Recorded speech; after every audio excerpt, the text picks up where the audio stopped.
Alerta vermelho. Capítulo 38. A delegação Malkin.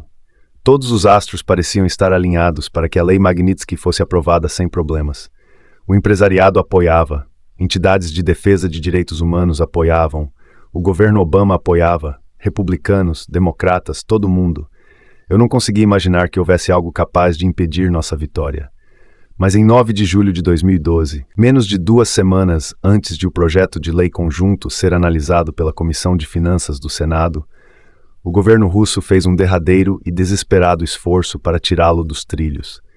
Despachou para Washington uma delegação de alto nível para apresentar uma investigação parlamentar do caso Magnitsky. O objetivo oficial divulgado era criar uma comissão binacional envolvendo os congressos russo e americano. Mas como fizera Kerry anteriormente, o verdadeiro propósito era atrasar a tramitação do projeto até a legislatura seguinte, quando finalmente agonizaria até a morte. A delegação era composta por 4 membros do Conselho da Federação, a Câmara Alta do Parlamento Russo, e liderada por um político chamado Vitaly Malkin, um bilionário russo, no 1962 na lista dos mais ricos da revista Forbes.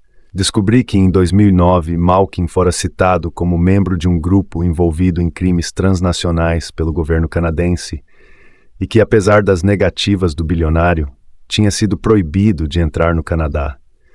Eu não entendia como alguém com tal reputação pudesse liderar uma delegação para Washington, até ver uma foto dele em frente ao Capitólio cumprimentando alguém por ocasião da doação de $1 milhão para a biblioteca do Congresso feita por ele. Suponho que $1 milhão possa comprar alguma dose de tolerância em Washington. Não obstante esse histórico, eu tinha convicção de que congressistas sérios teriam interesse em ouvir qualquer novo detalhe que esse parlamentar russo tivesse sobre o caso Magnitsky. Eu sabia que a apresentação de Malkin conteria falsificações e invenções da FSB e me perguntava como um congressista americano conseguiria perceber isso em um encontro de 30 minutos. Passei a maior parte do dia 9 de julho ligando para diferentes gabinetes do Congresso, tentando descobrir quem aceitara se encontrar com a delegação. Kyle me contou que Cardin se recusara, mas McCain, Wicker e McGovern concordaram, ainda que de modo relutante. Kyle soube também que a delegação seria recebida em audiência no Conselho de Segurança Nacional do presidente e no Departamento de Estado. Depois dessas reuniões, a delegação Malkin daria uma entrevista coletiva no dia 11 de julho na Embaixada da Rússia para anunciar novos detalhes do caso. A maioria das reuniões da delegação Malkin foi realizada no dia 10 de julho. Liguei freneticamente para todo mundo que conhecia em Washington, a fim de obter alguma informação sobre como haviam transcorrido, mas não tive sucesso. Nem Kyle estava disponível naquele dia. Eu teria repetido esse esforço no dia 11, mas infelizmente estava indo viajar para San Diego com minha família. Não poderia haver hora pior, mas eu não iria cancelar. Quando essa confusão começou, eu tinha prometido a Helena que não deixaríamos os russos arruinarem nossa vida. Pegamos um avião ao meio-dia e, embora eu estivesse com a cabeça em outro lugar, ajudei Helena a cuidar das crianças da melhor maneira que pude. Nós nos acomodamos e fiquei brincando de faz de conta com Jessica com um par de girafinhas de pano enquanto o avião taxiava e decolava. Enquanto ganhávamos altitude, ela perguntou de maneira repentina: "Papai, quem é Magnitsky?" Eu nunca tinha falado explicitamente com Jessica sobre Sergei, mas ela já ouvira o nome dele tantas vezes que fazia parte do seu vocabulário. Refleti bem antes de responder. Sergei Magnitsky era um amigo. Aconteceu alguma coisa com ele? Sim. Pessoas muito malvadas o colocaram na prisão, o machucaram e pediram que ele dissesse uma mentira. E ele disse: "Não, ele não disse." E por causa disso eles tornaram a vida dele muito difícil e o proibiram de se encontrar com sua família. E por que eles queriam que ele mentisse? Perguntou, enquanto fazia sua girafinha dançar no apoio de braço entre nós. Porque eles roubaram um montão de dinheiro e não queriam devolver. Ela deixou a girafinha cair em seu colo. Depois de alguns instantes, perguntou: "E o que aconteceu com Magnitsky?" "Bem, meu amor, ele morreu." "Por que não queria mentir?" "Isso mesmo, morreu porque não queria mentir." "Ah." Ela então pegou a girafa e a virou, falando algo inaudível para o bichinho em seu idioma infantil. Eu estava calado, entretido com meus pensamentos, quando ela disse: Espero que isso não aconteça com você. Eu pisquei, segurando as lágrimas. Não vai acontecer, não, meu bem, eu prometo. Tá bom. O aviso de apertar os cintos foi apagado e ela se levantou para falar com Helena sobre alguma coisa. Aquela conversa me atingiu em cheio. Mais do que triste, me deixou com raiva. Precisava saber o mais rápido possível o que estava acontecendo em Washington com a delegação Malkin. Assim que aterrissamos, 11 horas depois, liguei meu celular e telefonei para Kyle, me preparando para o pior. Ele atendeu no primeiro toque com a mesma voz sossegada de sempre. Ei, Bill, o que me conta? Passei o dia no avião. O que está acontecendo com os russos? Nosso projeto de lei continua vivo? Claro. A intervenção deles, se é que se pode chamar assim, foi uma grande cagada, um fiasco completo, disse ele rindo. Você precisava ter visto. Ele me contou que o primeiro ponto levantado por Malkin aos senadores foi que Magnitsky era um bêbado e estava acima do peso, de modo que sua morte fora de alguma forma causada por seu alcoolismo. Além de ofensivo, os senadores sabiam que isso era falso. Eles conheciam bem os relatórios independentes que concluíram que Sergei morreu por ter sido torturado e surrado, além de não ter recebido cuidados médicos adequados.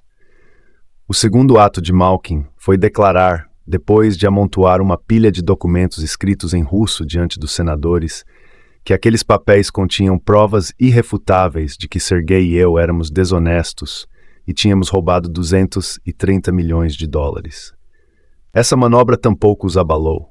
Muitos dos senadores tinham visto os vídeos da série Intocáveis da Rússia e conheciam bem a história da riqueza não explicada de Karpov, Kuznetsov e Stepanova, assim como o caso da lavagem de dinheiro e os milhões de dólares do marido de Stepanova congelados na Suíça. Os senadores relembraram esses fatos desagradáveis para Malkin, que, por sua vez, respondeu que as autoridades russas investigaram todas essas acusações e não encontraram nada errado. Kyle me contou em seguida que a entrevista coletiva tinha sido um desastre ainda maior. Quando um repórter do Chicago Tribune pediu que comentasse os documentos que provavam que Sergei havia sido espancado por guardas da tropa de choque, Malkin respondeu como se estivesse falando do clima.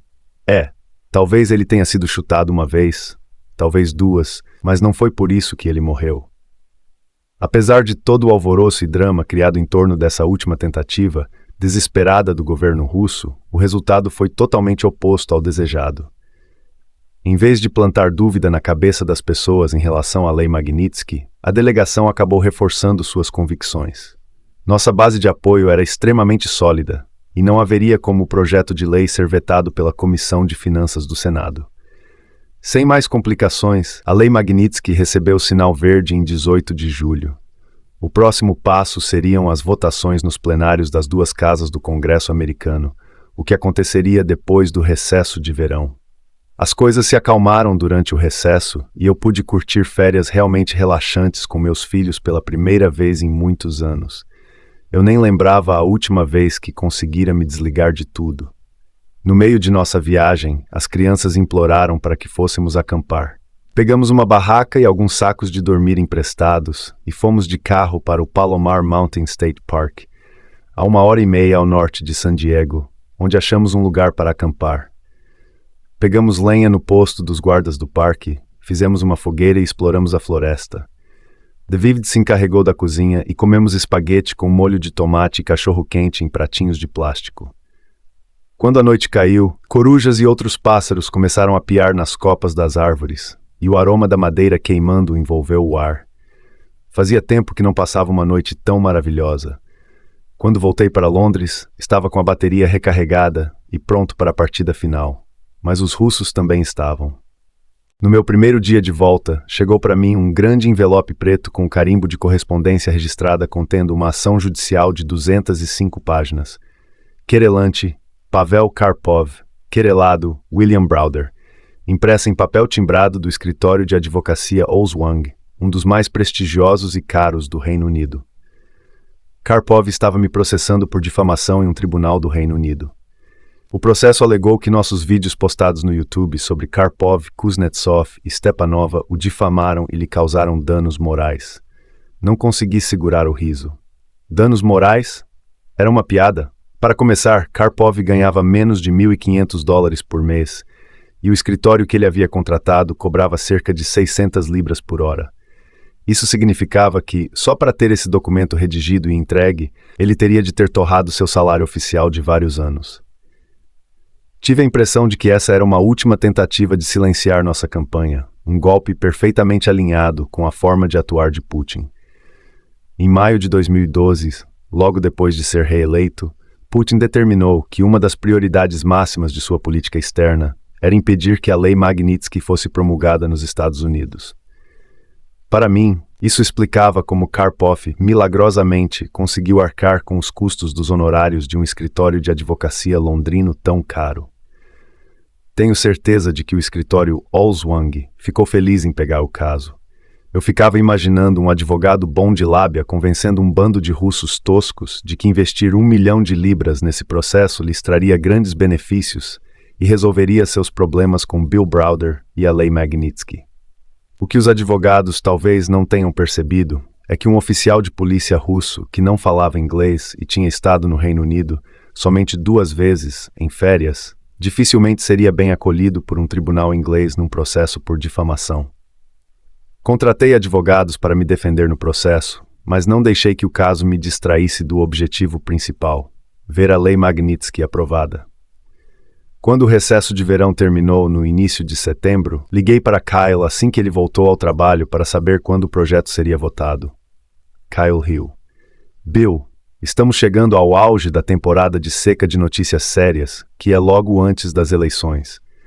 A Magnitsky é um caso muito garantido, de modo que as lideranças não terão interesse nenhum em programar sua votação. Mas nós temos apoio total dos 2 partidos. Aparentemente, essa lei é a única coisa com que todo mundo em Washington está de acordo. E esse é o problema, Bill. Agora que a campanha eleitoral está esquentando, ninguém quer falar de coisas que todo mundo concorda. Nenhum desses caras pode se dar ao luxo de ajudar o oponente a se dar bem. E isso significa exatamente o quê? Significa que o projeto de lei não irá à votação antes de 6 de novembro. Fiz algumas contas. Ou seja, teremos apenas 7 semanas entre a eleição e o fim da legislatura. Nem 7 semanas. Com os feriados de fim de ano será muito menos. Embora a demora me preocupasse, não havia nada que eu pudesse fazer a não ser esperar. Passei setembro e outubro com meu pessoal tentando tomar pé da situação do Hermitage, minha empresa de investimentos, que a essa altura era uma pálida sombra do que tinha sido no passado. Para reconstruir meu fundo e fazê-lo voltar a ser o que fora, teriam sido necessários meses seguidos de viagens de vendas e conferências de investimentos. Quando eu tive que escolher entre fazer isso e lutar para obter justiça para ser gay, eu não pisquei e escolhi a justiça. As semanas demoraram a passar, até que finalmente realizou-se a eleição em 6 de novembro, com fácil vitória de Obama sobre Mitt Romney. No dia seguinte liguei para Kyle e tornei a perguntar quando o projeto de lei iria à votação. Para minha surpresa, ele disse: "Eu já ia te ligar. A Câmara dos Deputados acaba de anunciar que vai a plenário na outra sexta-feira." "Você está falando sério?" "Sim. Até que enfim a coisa vai sair do papel." Eu dei uma olhada no meu calendário. Dia 16 de novembro. Kyle fez uma pausa ao perceber a importância da data. 16 de novembro de 2012 seria o 3º aniversário da morte de Sergei. "Sim", disse ele baixinho. "É verdade. Mas tem mais um problema. A Câmara insiste que o projeto volte a ser uma lei válida apenas para a Rússia. É isso que será levado ao plenário. Quando ajustar o projeto, a fim de torná-lo uma legislação global de direitos humanos, o senador Cardin ficara tão entusiasmado com seu ineditismo e a possibilidade de se tornar um paradigma que agora poderia colocar em risco o acordo inteiro só para manter o caráter global do projeto. Isso quer dizer que Cardin talvez não aceite a versão da lei aplicada só à Rússia? Talvez não. Se o Senado tivesse uma versão de projeto de lei diferente da versão da Câmara dos Deputados, seria necessário que eles as conciliassem em uma, o que levaria ainda mais tempo, algo que não tínhamos. Se Cardin não recuasse, cresceriam as chances de ficarmos sem lei alguma. É claro que eu queria que a versão global da lei fosse aprovada. Batizar com o nome de Sergei um dispositivo tão abrangente e importante como o defendido por Cardin teria sido a homenagem ideal. Contudo, mais do que isso, eu queria que o projeto fosse aprovado e virasse lei. Se para conseguir isso fosse necessário voltar para a versão aplicada somente à Rússia, eu estaria totalmente de acordo. Eu esperava que Cardin também estivesse. Finalmente chegou o dia 16 de novembro. Estava destinado a ser um grande dia.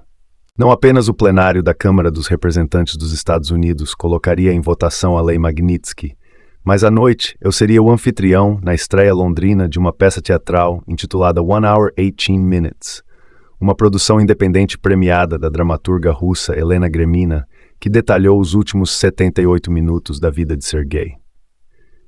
No fim da tarde, todo mundo no escritório entrou no site da CESPAN para acompanhar a transmissão ao vivo da sessão da Câmara dos Representantes. Antes do início da votação, membros do Congresso passaram pelo microfone para falar, contaram e recontaram maravilhosamente o drama de Sergei e clamaram por justiça. Esse verdadeiro divisor de águas estava acontecendo bem diante dos meus olhos nesse amplo salão icônico da história dos Estados Unidos. Foi nesse mesmo plenário que as emendas da abolição da escravatura foram aprovadas e a que deu às mulheres o direito de votar. Foi nesse plenário que leis que se tornaram marcos dos direitos civis foram aprovadas.